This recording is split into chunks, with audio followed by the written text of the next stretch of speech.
Take a look at some of these images we're just getting in from our affiliate WPLG. Hurricane Irma now moving into Hollywood, Florida. And when we say moving in, these are some upper bands of this hurricane as it is barreling toward the state of Florida. You see there, this is an area that is near Fort Lauderdale, just north of Miami. And we go now to meteorologist Derek Van Dam, who is there in Miami, where we have also seen the winds pick up. You know, Derek, there was a slight shift in the model to the west. That still does not mean, all meteorologists are saying, that Miami Beach is out of the woods by any means. No, by no stretch of the means, Lynn. In fact, we just had one of the first of many feeder bands that are starting to approach the area. We're currently on South Beach. We've actually taken ourselves off of the beach, which is just literally 50 feet to my left, because the wind was so strong at one stage that it was actually picking up the sand and pelting it into our faces. So it got pretty uncomfortable to be out there, not to mention strikes of lightning and surrounding the horizon. So it was dangerous for a moment there. In fact, the southern and central sections of Miami-Dade County currently having a significant weather advisory that's going to expire in the next 15 minutes. But let me tell you what this feeder band actually does.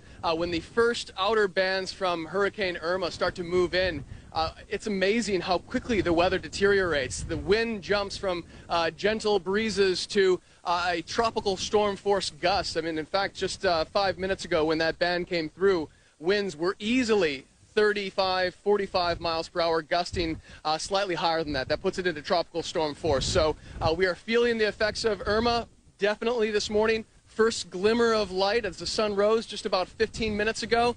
But I want to show you what's dangerous around this area. And I don't want to make it sound like we've been in any danger just momentarily. But you can see there have been coconuts and parts of palm leaves that have been broken off of these trees, and you can imagine that if the wind picks up, some of these loose leaf materials can get scattered around very easily, become missiles and projectiles. A wind of 55 miles per hour will easily pick that up and swing it down the road. I got to bring you over here because if you've ever been to the South Beach before, you know that Ocean Drive is always busy.